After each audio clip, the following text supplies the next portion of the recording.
Oke, Assalamualaikum warahmatullahi wabarakatuh.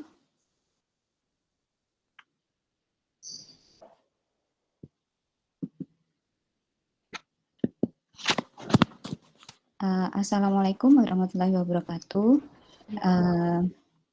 Good afternoon, organizer and participants. First of all, I would like to thank to the committee for organizing this event. May it be a blessing for all. Pardon me to introduce myself. My name is Husnita. I will present my paper, The Body Weight and Risk for Vertigo, a systematic review that divided into introduction, material and methods, result and discussion, and then conclusion.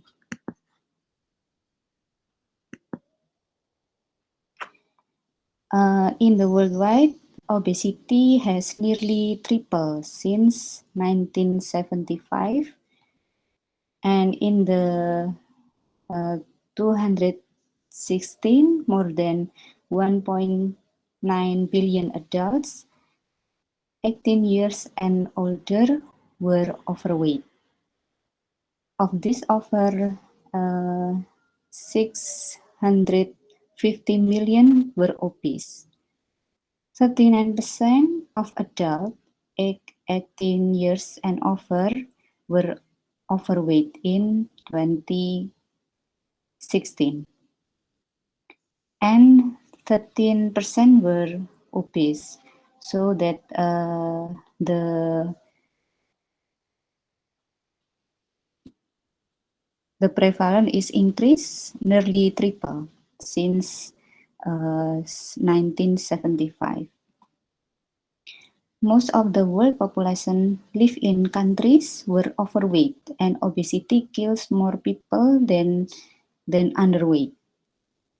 And 39 million children. How about the children? And in 2019,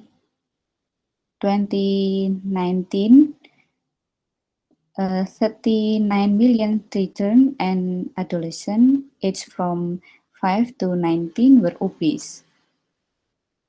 Most of the world population live in countries where overweight and obesity kill more people than underweight. Excessive body weight is an important risk factor for many morbidities and mortalities for various diseases, and the obesity is preventable. Obesity is currently regarded as one of the major health challenges of the developed world and is a growing concern in developing countries, including in Indonesia. Prevalence of obesity is high in Indonesia, especially in adult population. Based on a cross-sectional study that has conducted on the National Basic Health Survey from 33 provinces, the prevalence of obesity and central obesity is high in the Indonesian adult population.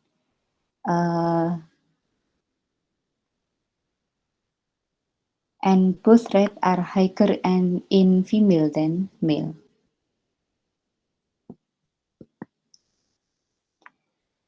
Several epidemiological studies have found that having a high body mass index in the obese range is associated with a higher risk of metabolic disease. The vestibular system is often affected in diabetes, which can become a complication associated with a condition due to effect of chronic hyperglycemia or to variation in blood glucose and insulinemia. The precise mechanism and the location of the vestibular sensory epithelial lesion in the diabetes are not fully known until now. Although the pathophysiology of vestibular sensory organ impairment in diabetic individuals is not clear, hyperglycemia may be related to the clinical sign of peripheral vestibulopathy, body balance problem, and fall risk. People with sedentary life,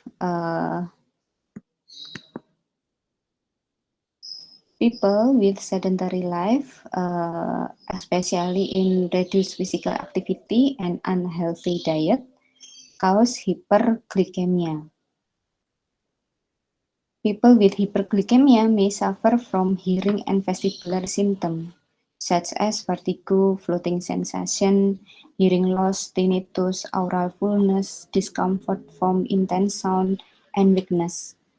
Also, sweating and diarrhea.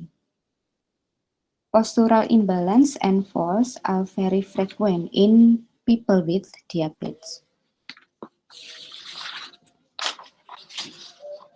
So, in this review, where the sedentary life, like reduced physical activity and unhealthy diet, can assess weight gain, and excess weight gain is correlated with diabetes mellitus and can cause the pathology in labyrinth, and pathology in labyrinth can cause the vertigo, and excess body weight can decrease in quality of life. Therefore, we perform a review to know the potential association between body weight and vertigo.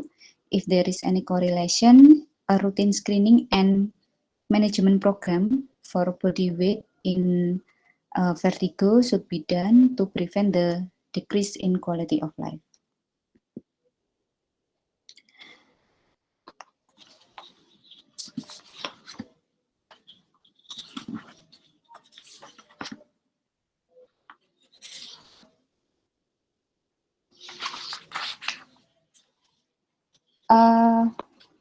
The method, we use the database in the PubMed, Scopus, Web of Science, and Science Direct.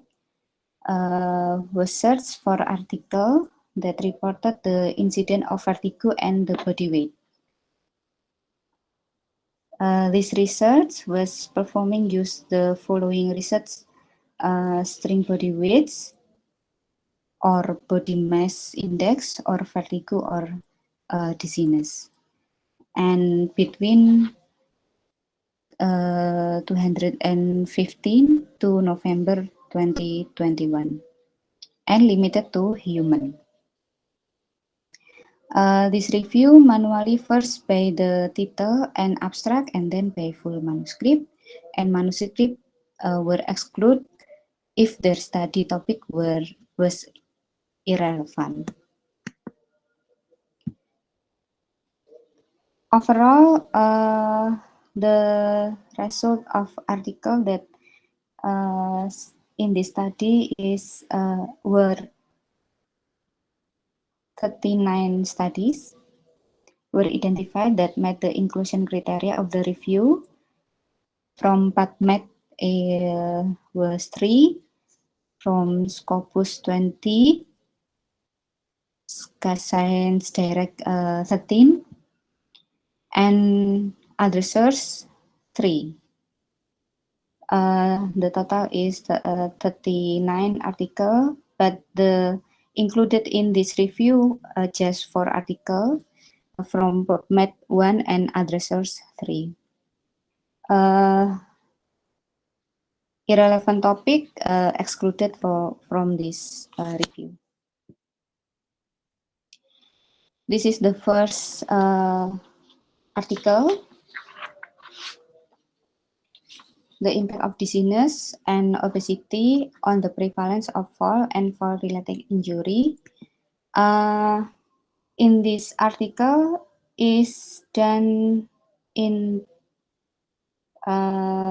National Health Interview Survey in 2008 to know the association between balance or dizziness problem and falls. The respondent was adult Americans, and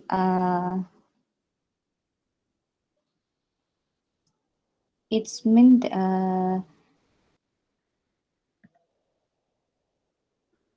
in this paper 51 female and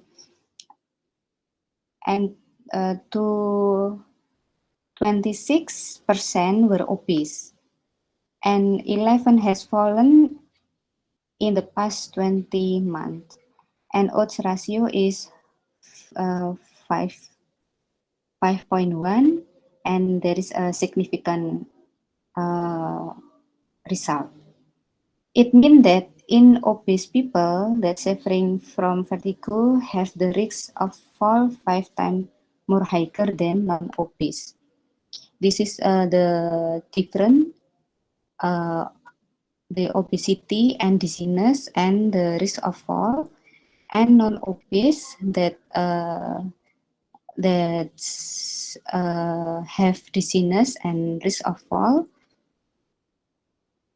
that there is a difference between two of them.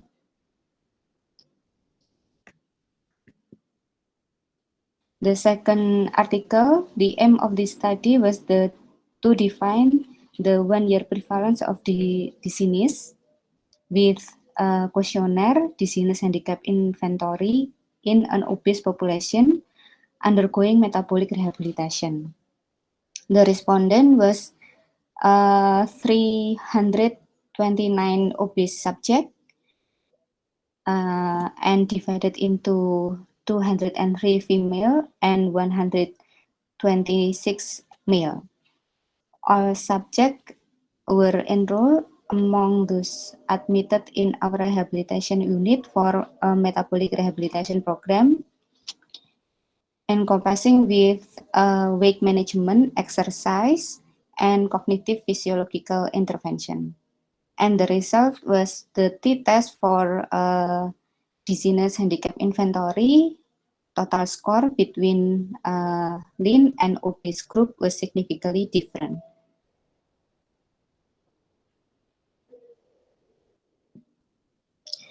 The third article is a cross-sectional study in 471 Japanese women who enrolled a health and nutrition education program at a menopause clinic.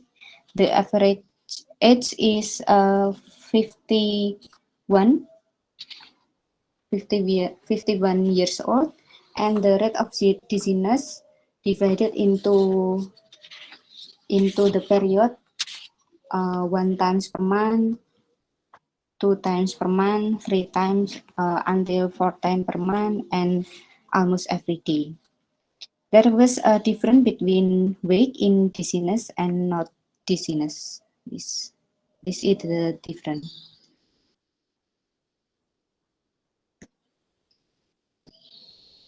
And the last article, this article is to evaluate postural control in diabetes mellitus type 2 patient with vertigo, dizziness, and imbalance.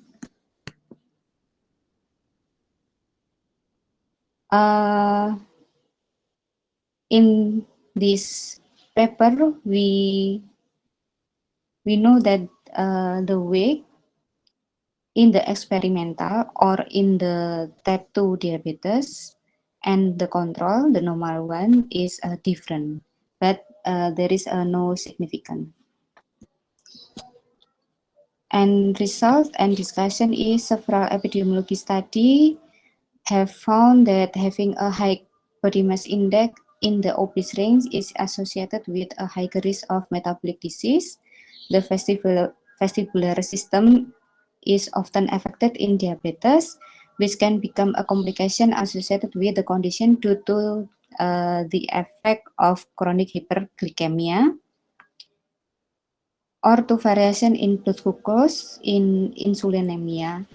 The precise mechanism and the location of the vestibular sensory epithelial lesion in diabetes are not fully known, and pathophysiology of vestibular sensory organ impairment in diabetic individual is not clear.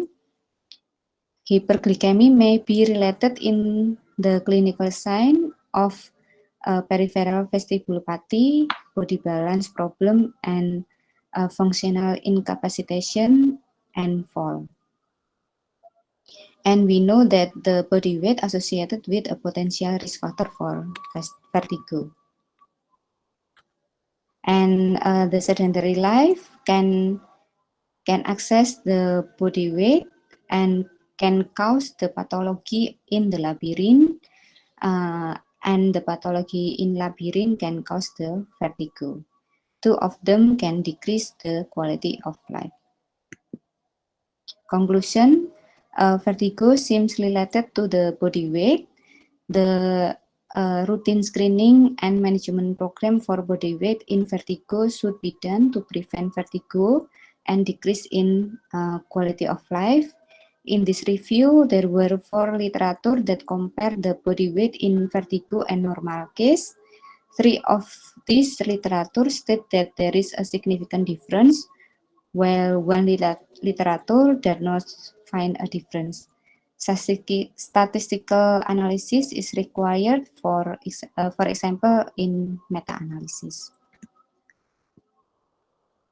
This is the reference that I use in this article. Thank you very much for your attention.